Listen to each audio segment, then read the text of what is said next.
Of course, being with Vincent Bentley and any girl it's an easy gamble betting on a seasoned artist like Banks. It's not his first record, and for us to have waited 3 years to reignite that, like it was like before Beam of Vincent Bentley came out, they was counting them out. Right. Yeah. Yeah, he's had the biggest comeback out of any artist this year. Yeah, I mean, but we've always been counted out from the beginning. You say that, and I understand why you say that, but I think that most people just have really high hopes every single time for your albums. I don't think you're counted out. It's based on the performance of Get Rich or Die Trying. Prior to that, there was no. I don't remember people jumping up and down saying, "I can't wait for 50." It happened on Get Rich or Die Trying. That's the only record. Yeah, mixtape momentum. And the difference between my mixtape, you can hear it was organic because it was like street material, and that's where it was being played at until it was time to release a record commercially, and then I created music that completely worked, like in the club and PIMP and 21 Questions and those different things that work commercially while having that same street energy going on. Like when you watch a new artist come out and their mixtape material is commercial hit record, then you know that song didn't mean anything when it was actually out on the street as a mixtape. It doesn't have that energy that the streets will actually respond to. Even artists like Max B, like the content on those records was street, and that's why he had enough energy at one point. Like particularly Connecticut, like in Hartford, they are completely aware of mixtape material. Right. So they got like, of all the places when I toured, like in 2003 I was out there and I said, man, I should move out here the way they knew all of the music before. It made it a comfortable place for me. And what are you going to do with that house, by the way? Man, it looks like it's mine. It's going, it takes time. And at this point. I mean, I see it because I look on like realestate.com and I always see it listed. Yeah. I mean, for me, it's me by myself.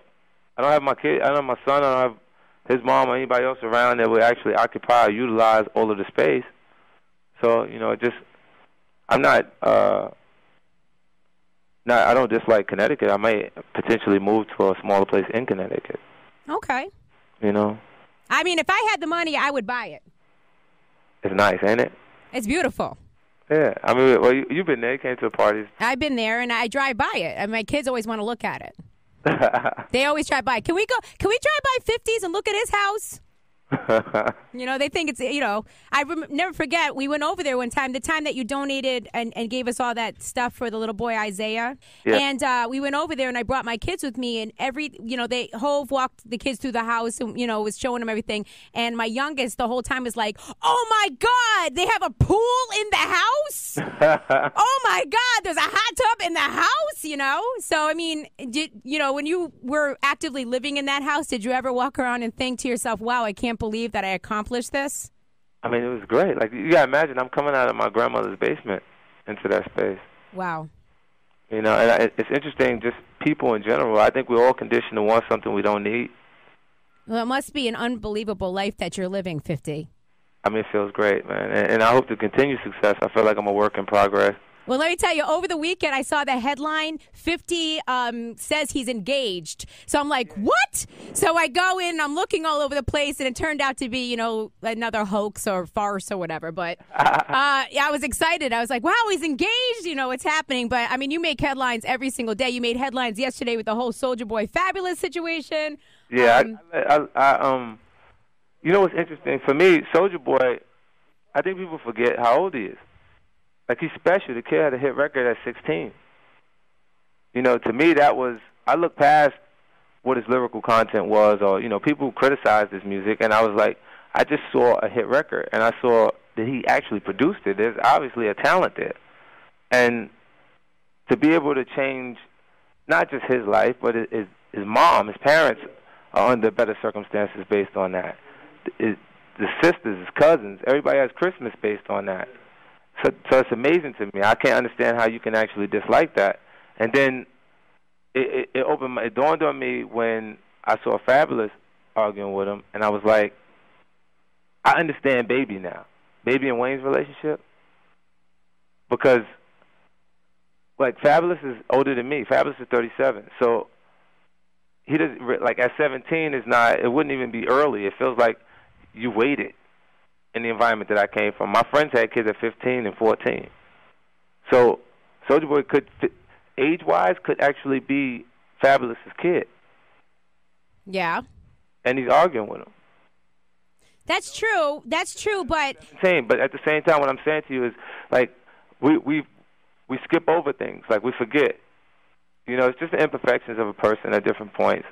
And him being involved in hip-hop culture and having hit records consistently makes you forget that he's younger. You know, and like even with Wayne, like when I would say something to Wayne back at, like early on before his album, The Carter, came out and did well, like Baby was like, you better not do nothing to my baby. You see what I'm saying? Because to Wayne, psychologically, that's his child. You see what I'm saying? To him, if when you see Baby say something crazy, like Baby will say, Wayne is like Michael Jackson. He really feels that way about him. If he says he's better than Jay-Z, to him, he is. But I wonder, do you feel, let me ask you a question. When it comes to situations like that, do you feel any sort of loyalty towards New York rappers? Listen, I enjoy the people that I have a connection with, a relationship with. I don't have anything against Fabolous, but I don't say because you're from New York, I'm on your side. I look at the situation, the scenario, and I've had, you know what Soulja Boy said about me one time in an interview? They asked him who was his favorite old school artist, and he said 50 Cent. And at that point, and I'm like, I've been on for 4 years. That's all he knew at that point. Right. He later on said in the interview he only know Jay-Z for the last couple of years. He's been listening to Jay-Z because he missed Jay-Z's early portion of his career. Well, I guess that would be true for someone that's as young as he is. Right. So it's like, for me, I don't know anything. I listened to that and I laughed, but I saw it. I was like, Soulja Boy, because I realized why he was saying it. You understand? Well, that's a funny story. And now I understand because, yesterday when we were talking about the whole situation, I said, why is it that New York rappers don't uplift New York rappers? No, and it's not about that. Like, for me, look, and like I even looked at the scenario, like the things that I said when I was on Twitter.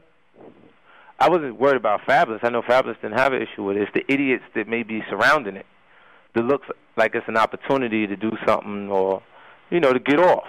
Right. When Soulja Boy landed in Atlanta, somebody already videotaped them that felt like they would get cool points with Fabolous. You understand? Yeah. So if you don't, you got to speak an idiot's language to communicate with an idiot. Right.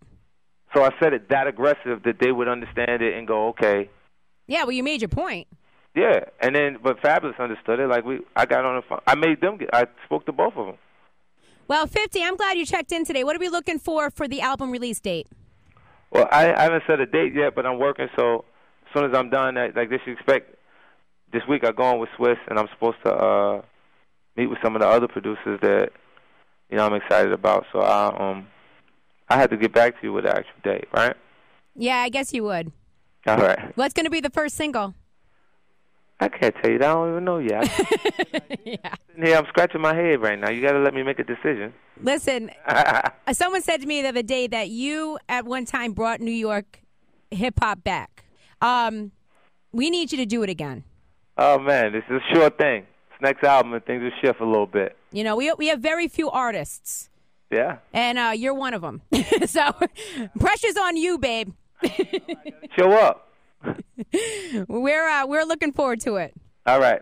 All right, 50. Thank you very much. All right, peace.